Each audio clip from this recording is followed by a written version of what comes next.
What's up, homies? What's up, homies? What's up, homies? Welcome to the Knowledgeable Homeowner Podcast. We pick the brains of industry pros to unlock the trade secrets of homeownership. Our mission is simple: to turn everyday people into knowledgeable homeowners.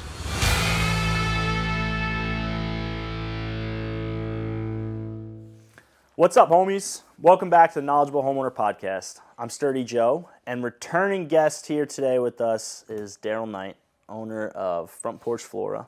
Welcome back, dude. Thank you. Thanks for having me. Yeah, absolutely. So the last time you were here is probably before the new year. I feel like it might have been December. Fall. Whoopsies. So we got into talking about different plant stuff, and we said I think it would be a great idea to come back in the spring and talk about, obviously super relevant to right now, all the different planting and shrubs and all that good stuff. So appreciate you coming back in. Any updates with your company before we get into it? We could take a second to talk about what you guys got going on and what this time of year brings for you guys. Like, what type of work you guys do this time of year? This time of year, we started off, we're already going on we finished up our spring planters, and now I'm just starting to do our summer season stuff. Now that we're not getting too cold at night, we can start incorporating things like tropicals. So my main concern usually leading up to Mother's Day is, although people want it, if we get a cold snap, you're going to lose most of your tropicals. What type of plants are the tropicals? You'll see bananas, spikes, even impatiens. Those are all mandevilla. I kind of go on and on with it, but so those are ones that people want to see planted before Mother's Day because they want to see it. Right. But so Mother's Day is a big benchmark for us and anyone in the flower industry, and that includes even cut flowers too. But what can be misleading is you'll see grocery stores, Home Depot, Lowe's, they'll actually put all that stuff out super early. Because people will buy it. Yeah, people will buy it. People always, even with construction, there's so many things that are not code compliant that Home Depot will sell. And people are like, well, I bought it at Home Depot. It's that they will sell you literally anything. So just because that they're out there selling it doesn't mean it's a good time for somebody to plant it. Yeah, and you're 100% right. So and I'm not shitting on them. They're still good companies. Yeah, but just don't blindly trust it. Yeah, just because it's out doesn't mean just because it's there doesn't mean it's the right time. And you'll see that a lot with the plants. At least I do. So what Home Depot and Lowe's will do is they don't buy their plants. They allow people to sell their plants at their prices in their stores. So let's say I sold if I was selling plants, like on consignment almost. They're letting somebody kind of distribute the plants. Home Depot makes whatever they make on it, but that's also why you'll see a lot of the stuff doesn't get watered. Oh, because if it dies, I don't care if I work at Home Depot. It wasn't my loss. It's and I feel loss. You go to the Bayshore Home Depot and the whole parking lot, they'll block off large sections of it. So what happens is the grower is actually the one who eats those losses. But because Home Depot can move so much volume, I guess it is worth it. It's a business, yeah. But the issue that creates is going back to the tropicals, putting them out too early. They could put the tropicals out super early, but if it gets cold, there's no risk. There was never any risk for Home Depot or Lowe's if those plants kind of die or they get burnt. From getting so what you'll see is too. A mom and pop place like Sam's Bargain Center, which is the nursery I used to work at when I was a kid. They're very cautious of when they bring that in because they're going to own the plant. Yeah, they put the money into growing it. They also don't want you to be buying a plant and it got burnt up last night and it's not going to show signs until 2-3 days later. Oh, so you're saying that I can go out and actually accidentally buy a bad plant if we don't trust the person selling the plant to us. So is there any sign? So if I was going to go to Home Depot right now and buy some flats for my wife, is there any signs of, like you said, it got burnt up? Is there anything I can tell? So a lot of times you'll see on the outside, if this was a leaf, you kind of see on the outsides of the leaf, it'll maybe it'll start getting a little curly, almost like how a shirt will when you wash it too much. There was a Michael Jordan Jordan start to get a wave to that. it, or it might get brown. Yes, bacon neck. Yeah, thanks, so Michael Jordan. The plant with bacon neck. Yeah, if the plant's got bacon neck. Yeah. All right, cool. Move on. Yeah. All right, so that's actually a really good one because I'm thinking if I go there and I see the plant's freaking dead, it's one thing. But we actually got to kind of look at, especially if we're going to Home Depot. But if we're going to a nursery, a mom and pop owned one, most likely they're on top of their shit. I think those are better places to go generally. That's where I go. And the folks that work in the nursery that I just mentioned, the folks that work there, they want you to have something awesome because they want you to come back, obviously. Yeah. So, and like we just discussed, like some of the selling plants on consignment, there's less risk for them. So if it doesn't work out, it just, it's kind of no loss for them. Yeah. Okay. So we were getting into the different seasons, the timing of planting different plants. And you talk about it being cold. This is something that, being a dull guy who thinks about things too much, is it when I plant something too early, is it that plant doesn't like a certain temperature, or is it if it actually freezes out? Like, what is the concern with the cold at night? Like, what actually is doing it? So for a tropical, when it gets colder, the cells will actually burst. So it's just less resilient to cold temperatures. Correct. It's not freezing. So there's something. It could be 50 if that's a really tropical plant. Right. Probably not 50, but maybe 40. Yeah. So you got to think like some of these plants. If let's say the plants are used to living in like Colombia. Yeah. What are the temperatures like? Yeah, 70 like to a 90. cold, like probably like a cold snap would be something in the. I don't know. I've never been to Colombia, Maybe but 60. Probably in the 40s. Yeah. So there's actually growing zones. Mm-hmm. So Long Island is zone 7. Okay. But there are plants that we will grow here. They're just for the summer. So a tropical would be like Like that. how people have a pine tree. Palms. Yeah. Yep. Pine, Yeah. So palm trees. Yeah, pine tree's a good one. Right, like a plant you would see all over Florida, Or but figs. it's not I feel likely. like Guinea's always wrapping their figs up. Yep. Right, and that's why people wrap their plants. Yeah. Yeah. Yeah. So And that's because exactly it can't tolerate certain cold temperatures, and the cells actually burst. Is there anything you can do, like if you planted your plants too early, that you know they're tropicals, and you know it's going to drop pretty cold tonight? Is there anything you can do? You could wrap it, like you had mentioned. That's a decent way to do it. I have heard of if it's going to freeze. I've heard of this. I've never tried it.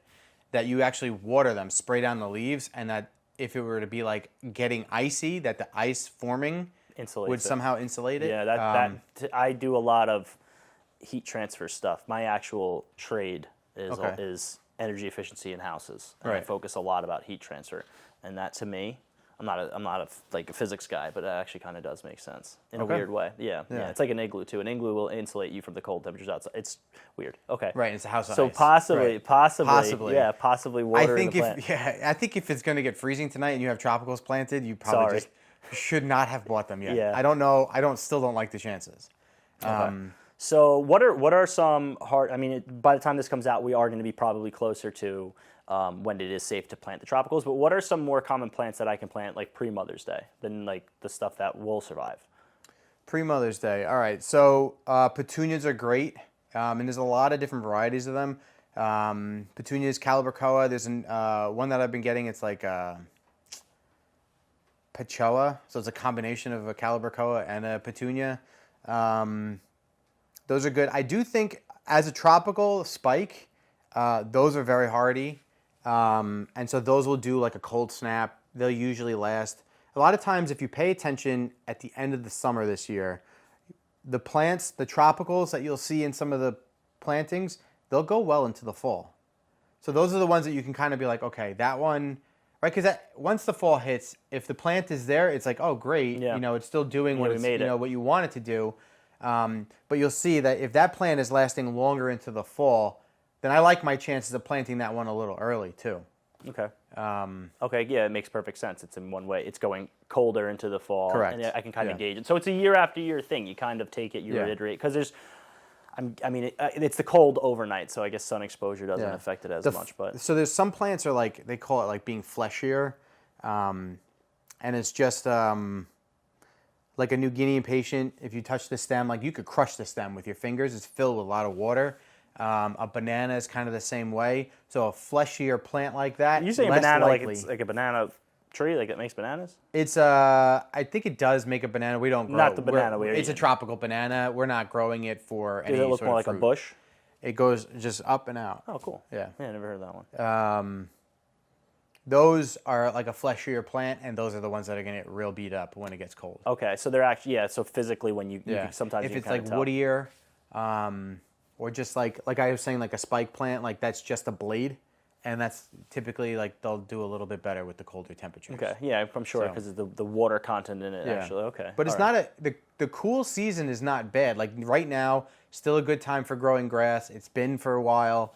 So a lot of people like the. So if I wanted to seed right now, seeding right now is great. And what makes it ideal? It's not too hot, not too cold. Correct. Yeah. It was actually better. Like March, April is perfect because you're not going to get the crabgrass.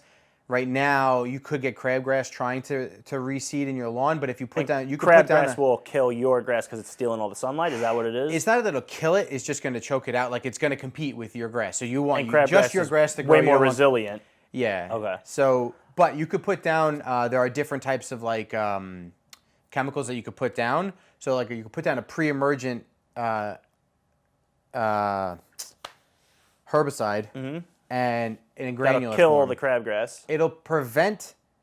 It has to be a specific type. So, like, let's say you went to that nursery I was talking about, and you said, "I want to get a pre-emergent herbicide. I'm going to put down seed. I know I'm a little bit late in the spring, but I still want to grow the seed, right? So you need something that's not going to kill your grass seed, but will be selective and it'll kill crabgrass. So, like, Tupper sand is like a type of chemical that you could put down, and that will. It's selective. So what is the perfect range of time to seed grass? What is April? Yeah, late March into April is like a great time. And that's the sweet spot of temperature, sun exposure, and there's no competition. And you get rain. Yeah. And it's wet, and you're not getting the competition from the crabgrass. Correct. So like right now in my backyard, my dogs take the same tracks everywhere, and then I actually have the chicken coop over here. So there's a lot of high traffic spots that the grass is just totally dead because we get the wet springs and it's all turned to mud.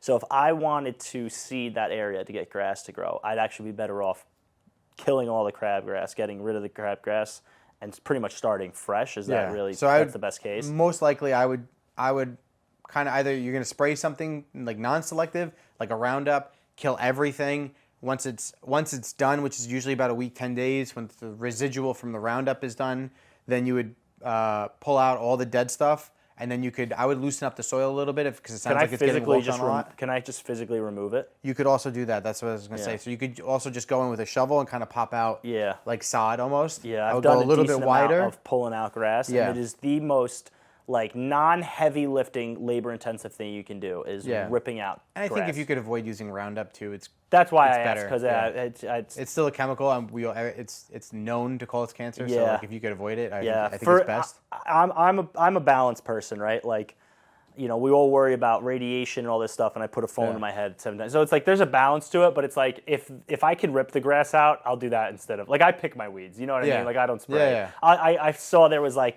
vinegar, salt, Epsom salt, and like Dawn's dish soap, like weed killer. That I'll like spray that along my fence and stuff. But I try to not use the chemicals as much. So all right. So if I have some dead grass, now here's another question too, because we're on the topic of grass.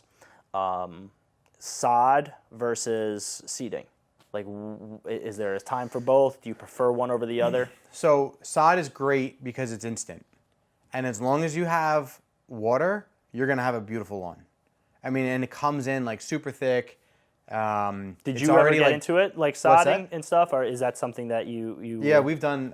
We did a big job last year. Are there considerations with when we're putting sod down, like about the ground we're putting it on and it's water? prep. It's the prep work. So that's the grass part. Growing the grass part is easy. It's just it's like laying carpet. It's what goes into how you're setting it up. The biggest thing with the sod is you just got to keep it wet. Seed is a little bit more delicate. Like you can't let your dogs run on it, or anybody really, until it has rooted. And then you also have to worry about the seeds competing with other plants that are trying to grow in this like nice soft bed of topsoil that you've laid out for to grow in. But the cost. That's the main difference is the cost. And sod's more expensive? Sod is more expensive. Okay. Yeah. So when we can foot the bill, sod is going to be a more instant, as long as you do it right, you're going to be happier. Yeah. So I've sodded yards and stuff, like professionally, doing like heavy construction. Back when I started the home inspections, I was doing heavy construction to offset, the income. But when I forgot what I did. I did some work over here, and I just had a bunch of dead grass. Like I ran into this problem, I think 2 years ago. So I was like, screw it. I've done sod before. Yeah. I'm going to throw sod down. And that it was like a 3 foot deep by 25 wide section. The rest of my yard is moles, crabgrass, and mud. Right. But that section was so beautiful and lush. Yep. And I knew you had to water it a lot because I've done it before. Yeah. So I just watered the crap out of it. And I mean, that 1 year of it being that beautiful and green, like I wish I could have my whole lawn like that. I know I couldn't. But now that we were talking about grass, I might just go back and just do a couple sections of that. It's just going to look so out of place. But it was that's really the only nice. thing. It's like, that might be like a Kentucky bluegrass, and it's like, it's first of all, when you get it, you're getting it. It's all juiced up. Like they have like a lot of fertilizer going down on those things. So you put that in like a lawn that maybe is like a ryegrass and it's like a lighter green, you're gonna see like almost like a runway. I got to see if I have pictures of it. It was absolutely intentional. Like I wasn't trying to hide. You know what I'm saying? When you see. But it was so funny because it's so thick and luscious that like I would like walk out of this patio and I would stand on it with like just bare feet because I was like, this is freaking. I wish that I could be the person that had my grass like that 24/7. There's no way I'm not. It's like your hair. Your hair is sod. Mine's grass grown. Thanks. Seed Damn, grown. bro. Damn, I feel good. Now I'm totally distracted. Yeah, but you know what? What you were mentioning about the dogs, like sod would actually be a better option, I think, if you had dogs. Because they're running over. Or kids, because they are running over. And actually what they do is there's actually like a mesh. So they grow, you ever see it, they roll it, right? So when they cut the sod, and to keep it from breaking up, there's that mesh inside. So they make their own. The roots all tie into it. Is that the thatch? Like the physical like anatomy of grass, right? Is that what that layer called the thatch where the roots hold it together? Is that what that is? That is just above that. So that's like Can you give us the breakdown of the anatomy of grass? I'm sure my college professors are probably like, no, kill me right now. Do the bullshit so one. Fluff it. I'm gonna do it like a 5-year-old. Yeah, explain it to me like a 5. You have like you have your grass, right? The actual grass. The actual grass. But then you're going to have the dead pieces of grass, right? They're growing, and they're going to just die, and they're going to lay in there. That's creating a thatch. So that's when we the dead thatch, stuff. You're really de-thatching. You're actually taking the thatch out. Correct. So it would almost be like, if we're going back to your hair, it would be like the dandruff. Okay, we're going out the dandruff. So I'm not saying you have dandruff. No, I do need there's no shortage of hair, and you have to groom, so we got to take some of the dead hair out. Oh, so that's the thatch. So then the roots are just the roots. Then the roots are the roots. Okay. Right. Now, when we're talking I always about thought that was the roots holding, because the roots are holding it together, but with the sod, it's intertwining with that because when fiber material. When you cut the sod, you have that beautiful hook knife that you buy from the it's like a carpet knife. That is the cool. I love that knife. Yeah. That knife like should stay in the truck. But I always thought the roots were just so strong. So there's actually a plastic mesh or something that's in there. There's a mesh that's in there, okay. And it just helps it. Like I think with all the handling of it. It's good. when you're lugging it back and forth, you can chuck that thing a mile and just some dirt falls out. Like it doesn't break apart. Like it's a roll of carpet. Right. And so I think if you didn't have that, I think it'd be more susceptible to breaking down. To breaking down or popping open. Natural. Yeah. Okay. So. All right. So sod, if we can afford it, sod's probably going to make somebody happier, right? But if we're in a situation where we want to seed, we talked about, keeping people off of it. Are there other tips to like successfully patch seeding, like a thinned out lawn? The biggest thing I think. So what I do is I put down a nice layer of topsoil. Okay. I'm going to seed. I'm going to throw my seed over it, right, nice and even. I'm going to put peat moss on top. Then I'm going to I take a rake, like a spring rake, and actually use the upside down, the flat part, and I just lightly stroll it over the top, right. And all I'm trying to do is just get to kind of mix in and out. Of the peat moss. Of the peat moss and the topsoil. Because okay. I don't want to bury my seed super deep, but I also want it like mixed in so it holds moisture around it. Oh. Now I'm going to seed one more time, and then I'm going to roll it. Okay, so I think rolling it is the best thing you could do. This is really cool. So we have our grass. Yep. Topsoil. How much topsoil? 1.5 inches, 2 inches of topsoil, or lighter? It really depends for the patch scenario. Okay, so patch scenario, and we're not trying to raise the No, we're just trying to fill in the dead spots. Yeah, I think you can get away with about 1 inch. Okay, 1 inch of topsoil. Yeah. Throw in some seed. You throw some seed down, yeah. Peat moss. Peat moss. Now, is there any type of peat moss we care about, or just any peat? Like peat moss is peat moss, right? Peat moss is peat moss, yeah. Okay, so peat moss, sphagnum peat moss or something like that. But yeah, but when we go to the nursery, we ask them, we tell them what we're doing. They're like, "This is the peat moss we're going to get." Yep. Right, so we get the peat. That's why I love going to those places, because I trust the pros. The whole point of this is talking to the pros. And honestly, maybe I'm going to go get the person from your nursery and bring them on too, because I love this. Yeah, Big Joe or Little Joe, either way, they're real big. Because this is something I know nothing about. Yeah. So I love to learn about it. So all right, back to it. Topsoil, seed. Yep. Peat moss. Flip the rake over, flat side. Mix it up a little bit. Yep. Don't flip it around. You're not digging it in. I'm literally just kind of laying it on and just like pulling it back. That's why I don't use the teeth. So I just use the back, and then I'll throw a second layer on. So seed on top of all that at the end, just to fill it out more. Yep. And then rolling it. So what do you use to roll it? So I have like a seed roller. and it's a real heavy like wheel. A lot of them you could buy and you fill them with water, and that gives you the weight. Okay, I've seen them But you just want to before. compact it down. To be honest, I've even used like a hand tamper And just lightly pack it down. So you want to pack it down. Is that also to push the top layer seeds in too? Is to keep it all together so it doesn't blow away? Is that The really biggest thing is because when you do the seed, you want to keep moisture around the seed, right? Okay. So that it'll germinate and then grow. But what happens is if you're watering a lot, which you should be, and there's any pitch to it, or it rains heavy, what you're going to have is all the seed is just going to roll. Yeah, we don't want it to wash away. Right. So then you're going to have your low spot, it's going to have a ton of fucking seeds. Yeah, it's funny. And then the high spot's going to have almost none. Okay, so we don't And want then it you're to gonna wash get away. weeds in So the that high. oh Right. yeah, because that's Yep, exactly because they're going to fill in where the regular know. seed left. Yeah. So one of the things also while we're talking about is keep an eye on the weather. You don't want it to be, preferably, you don't want it to be like hot baking sun either, but you really don't want it to be like downpour of rain because that's going to wash your seed out. Okay, so we want to see like for the next few days that we have normal weather, like not Yeah. super hot, not super rainy. That's going to wash out. I get Correct. that over here too because just everything's so low over here. So I have so many areas that just like They'll you'll wash notice out. it as you walk out. There's so much dead grass and pine needle piles because the Right. water just pulls it up. But now if you roll it yeah, and you've done like 2 layers, right? You've kind of mixed it into the top and you've rolled it, you're much more likely to not have that washout when you get a good rain. yeah, because you're kind of compacted it in Right. there. All right, and then so keep people off of it. Keep Yep. the traffic off. What Yeah. about like squirrels and birds? Do they eat the seed, the grass seed? Like, is that a thing? I've never experienced that. I mean, squirrels will like mess with your plants for sure.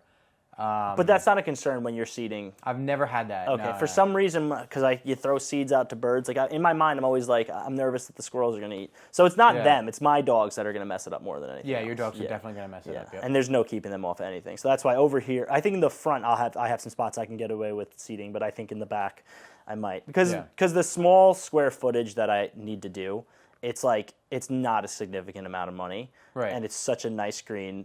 Like, it's way better than having mud, so I'm probably just going to... Yeah. And literally that day, the dogs can run all over it, and the kids Yeah. can run all over it. And so. if you're hiring a professional, the only other steps I would request is like a pre-emergent herbicide For the seeding. for the seeding and a fertilizer, like a starter fertilizer. Okay. That goes on after the That goes fertilizer. on after everything is done. Okay. Yeah. Yep. And then what about watering? Like, I have my new grass. Like, do I need to water a significant amount? Or You want to keep it. You want to keep that seed moist. Yeah. So, and that's part of the purpose of that peat moss is to help hold that moisture around the seeds. Is that like the main purpose of peat moss? Is it retains moisture?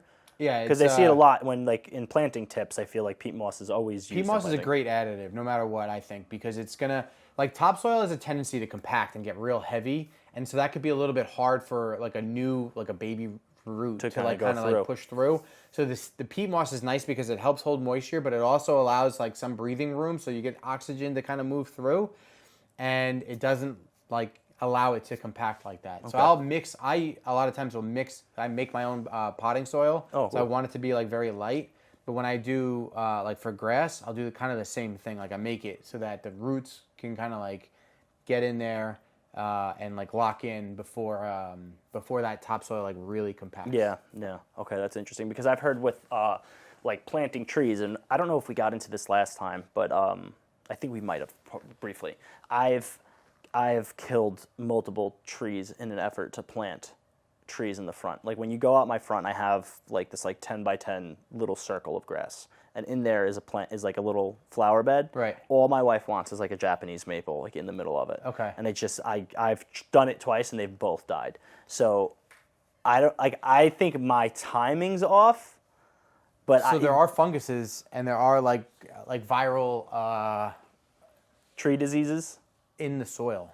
Oh. So we actually, my friend's father had that. He had a beautiful Japanese maple, and he could not get it to grow there. And we're pretty sure it was something in the soil. Speaking of soil, I'm forgetting the name of it, but that's a possibility. now, I have black walnuts back here. Mm-hmm. Something about their roots producing a toxin. Are you familiar with this? So some trees it's called being allelopathic, and what they do is in their drip line, so drip line being like wherever edge trees, of the root, edge of the trees, the edge of the tree branch, and down to the ground, and that's where the roots are as well. The roots will go past that point too, right? The roots are secreting chemicals that prevent other plants from growing near them. And that's the black walnut, I've heard, does that. Yeah, the listen, because my yard was overgrown in so many areas, but not around the black. Like I bought this house like in distress, and all the black walnuts, nothing was growing around them. And still to this day, car. So the reason I bring that up is that in the front of the house there was like 5 of them. This house, everything was overgrown. Yeah. So the first thing I did when I moved in was I took those down in front of the house, but the roots are still there. Could the roots still be creating a toxin, or could the soil be bad? Because I'm talking in that small area. Right. There was 4 walnut trees across. When I try to put a shovel in the dirt over there, I'm hitting 7,000 roots. Like it is like digging on the North Shore. Like it's so root ridden, it's unbelievable. So like, do you think that could still be affecting the soil? It's a possibility. Are you getting any like suckering growth from the stump? Well, we grinded the stumps out. They grinded the stump out. Okay. Yeah. I don't know. But would it be safe to like dig out more and to put new soil and yeah? Like, to be honest with you, like when you start removing big trees like that, depending on where if you're gonna put like a driveway over it, you got to pay somebody to excavate the stump out. I know. Stump grinding is nice because it's a cheaper option, but you're never gonna get all those roots out. And what's gonna happen is if you try to put something like a hardscape over it, that root, which could be like this, is gonna eventually break down, and then when that's gone, you now have a hole in the ground that's going to settle. And so what's going to happen to the brick or the asphalt above? It's just going to dimple. Yeah, so luckily for me, not to go off too much side story about my life, but when we took those roots out, I waited like 5 years to pave the second apron. And that area is where it floods. So it's actually really funny because it's so water soaked, that soil, and I was doing heavy construction at the time, so we excavated a ton and put a ton of RCA down. Yeah, perfect. But I even waited a whole winter to pave. Yeah. I disturbed the soil again. I like the freezing and the thaw to compact the soil more. So we waited, so I'm pretty good over there, but it's funny because there's one spot that before we did the masonry border, there was still like a little, it wasn't even like the stump, like I could see the root was exposed. So I went in there and I like dug it out myself, and that's the one spot where, because I probably didn't just get it out enough, that's the one spot where it's a depression. You'll see it when you walk out. Yeah, there's a little depression in it. Yeah, considering when it rains, most of my driveway is covered in water, so that driveway is sitting in water 24/7 a lot of the times. So considering that driveway should be in a lot worse shape. But going back to it, the roots affecting the trees, the best bet would to be, the next time I try to plant this, excavate more soil and start fresh. Yeah. What's your recommendation for, if I wanted to plant a Japanese maple in the front, what do I do soil-wise? So there's a friend of mine kind of put me onto this. She works at a nursery in, I think, Belmore. It's called bumper crop. So a lot of times it's just a soil additive, and it's similar to like a peat moss or like a planting mix. You just mix it into the soil.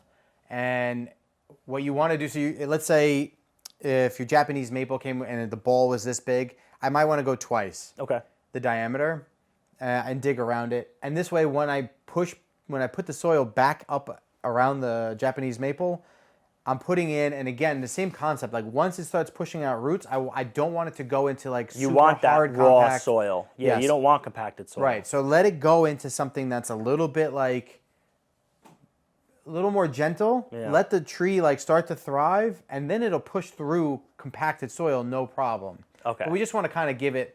If you're thinking of it almost like a child, like you want to give it like a little bit of an easier path in the beginning until it can get established, and then it makes perfect sense. The roots are thin. Yep. They're not as strong. They're not going to push through the compacted dirt that's been there for 100 years. It'll get there, but in the beginning, give it a jump start. Yeah, the first layer of it. You're doing a huge benefit. All right, fair enough. So I have questions to ask because we're running out of time, but because my wife requested these questions. Okay. So I have to ask them. All right. And they're about like privacy shrubs, like arborvitaes, green giants, that whole nine, right? So one of the questions, and I think I know, it's because we're considering throwing up a bunch along the side. And her question was, should I expect them to take a long time to get to that true privacy level? Or if she wanted to, could we buy them bigger where it won't take as long? So it's almost like the sod versus the seed here. It's what with if a way want different an instant wall. Yeah. you're just going to pay more. A lot more. A lot more. Yeah, we're talking big differences. But if you, like you mentioned green giants, and green giants are kind of like the new hottest thing for like hedging. Yeah. It's a fast-growing tree once it's established. So I hear, when I think of privacy shrubs, I think of 3. Leland cypress. Yep. Arborvitae. Green giant. Okay. I don't know what the difference is. I don't know what they are. So most people can look at all 3 and be like, same thing, plant. Right? Yeah, right? But you know the differences, and you would use them. I can see the difference. So Leyland's, let's go regular like Arborvitae, right? When I was a kid, there was 2 that were like the predominantly planted. Emerald greens, which are like, they get a little more upright and they usually have multi-leaders. Okay. And dark Americans. Both of those needed full sun, and then they all started getting hit with something called a leaf miner, which was like a little insect. Oh, so they're prone to the bugs too? That would bore through the center fucking of the tree. bugs. Yeah. So prior to that, it was hemlocks. Okay. And hemlocks got hammered by woolly adelgid. So then everybody went to Arborvitae. Then the Arborvitae started getting a leaf miner. Oh, so that's what it creates like the new market is they just keep getting fucking destroyed by bugs. Well, what you're doing is you're oversaturating with one type of plant, and then nature's and whoever gonna likes do what that it one does. is going to boom because there's so many of them Right. for it to eat. So then there was Leyland cypress. Like before I did the police department thing and everything like that, Leyland cypress were the new hottest thing. And they were great. They grow super fast. Oh, that's funny. Single stem, which is a little bit nicer for durability. Like in the winter, you don't get that break from the ice. But now Leyland cypress are getting hammered by a blight, which is actually crushing a lot of stuff. Is that what makes them go orange? I see so many of them where they go, it's a blight? Yeah. I see them where it's like green, green, green, orange. Yep. And then it'll be one, and the next thing you know, it's all of them. Oh, fuck. So what happens if I got a row you of got those? to treat them. So they can be treated? Yeah. Again, go to Sam's. Yeah, Sam's. So nice. We got to get their picture and plug them right there. Yeah, we're going to get them here. Hell yeah. So then I have a dying tree. Maybe we can try to fix. I have a dying tree that I don't want to let die. Okay. So I think maybe do a little something outside, or we can try to save it. Yeah, that'd be cool. Because it's my wife's favorite tree. And it's dying. Yeah. So yeah, Is it a sentimental tree, like planted for a relative? Or? No, it's just something. She's deep like that, where she like I'm the same way. Like I have like my favorite tree is this big, chestnut. Walnut. That's my favorite tree, and she's got like a smaller tree that's her favorite. You don't have, I'm sure you have a favorite tree. Well, I have a lion's head maple in the front of my house. That's my favorite. My dad at my childhood home, he had 2 big oaks that I don't know if he planted, but they were very small when he bought the house. And then like a year before he moved, it had a big split that rotted out crazy in the middle, and it fell down. And then now both of them are down. And that's my dad's. He's like, put me in the ground. My trees are gone. Yeah. So he's like, I don't know. We all have our favorite tree. Yeah. But all right, so we could circle back to that. And then I'll go back to the green giants if you want. So now green giants are the new hot one. I was gonna say, what's nice about the green giants? They'll do sun or shade, so they're more resilient. They're a little more resilient.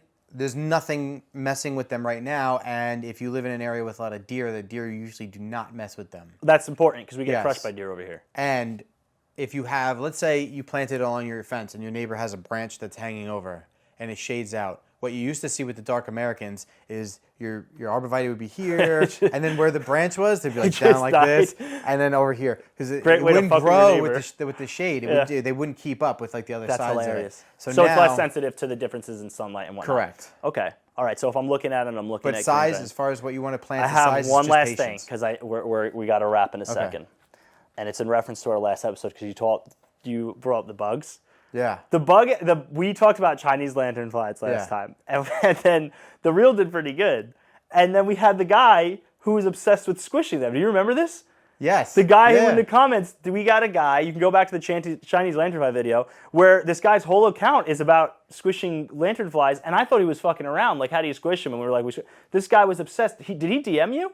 I don't believe so. Bro, I think I just saw the checked the requests, he DM'd me like, hey, can you tell me your method in squishing Chinese lanternflies? So I'm a little hesitant to talk about squishing bugs. End up in a skin suit with Dude, that guy. I couldn't believe it. My wife. I'm just kidding, sir. Oh God, I'm gonna block him. He was that was amazing. So hopefully this video we dodge the squish. I mean, listen. Let's have him on. Yeah. I'm saying let's like I'm a part of the show. No, you are, man. You're you're a knowledgeable homeowner. Freaking repeat. This is Front Porch Flora Sturdy Joe 2, man. Yeah, this is the sequel. I'm glad you came on. This was fucking. I love learning about the stuff I know the least about. Like, I don't want to talk about the stuff I talk about every day. Right. And planting is real. I never talk about it. I fucking love this. I think this is great. And it's super relevant to right now. And there's a good chance my wife makes you plant a bunch of green giants in my yard before we leave. I'd love to do it. Yeah. I think it'd be cool. Maybe we'll do some content on that too. Absolutely, yeah. But you guys know Front Porch Flora, but if you want to drop your handle again, and if there's anything new you want to talk about real quick, we got a minute, but do your thing. Nothing really new right now. Front Porch Flora, you can find us on Instagram, Facebook. Working on redoing my website right now. I was on it last night because I was looking for your email to book the Right invite, now, it's mostly just geared towards the planters, but I'm working on adding in the landscaping, the hardscape. Cool. Oh, so we're starting to grow into doing a little more. Right. So right now what I'm doing is anybody who is looking to do like a major project, we're going to basically just manage the whole thing. Nice. Bring in, if you're looking to have masonry done, we're going to bring in a crew. You're going to deal with that crew. Contracting. Yes. But guys that I trust. Because for me, it's my name, the business name, and I put a lot of effort 100%. into building my business. And one of the things that I really want all my customers, like I kind of open a can of worms. Like I leave a job and I'm like, is there anything that you don't like? And I know that I'm opening myself to be like, well, this, that, and the third. But in the long run, run, at the same time, I'm leaving and I know that you're happy, then I'd rather know now. I think than that's a in 6 better way to months. run my business. So 100%. with that said, like same idea with if you're recommending a mason. Correct. The person you're going to recommend is going to hold that same. You hold a very high standard, and the people you recommend are going to as well. Right. Perfect. Which I think now more than ever, which is a big reason I do this, is people come to me for so much stuff, and they just want to know more, and they're so nervous about getting screwed over because we get screwed over living on Long Island. How many times do you hear I gave a deposit and the guy I haven't seen him, or and even just he in started general, but he's not finishing. Right, that's the most common thing. The guy started and he's not finishing. Yeah, no, that type of shit we don't do with that at all. Yeah. You give a deposit. The guy's showing up when he says he's going to show up. There's constant communication. Like you said, they're dealing with and the them. Work they're quality. hiring them. Yes. But you can kind of coach it. So all right, cool, awesome. Well, we're gonna run. Thank you so much for coming on again. I'm looking forward to doing the third episode because I'll think of some more stuff. Like I said, it's probably going to be us planting freaking green giants and fixing a dead tree. So we'll be outside. We'll do it in the summer because it's going to be baking hot in here. But all righty, man. Thank you again. Thank you guys for tuning in. Until next time, stay knowledgeable.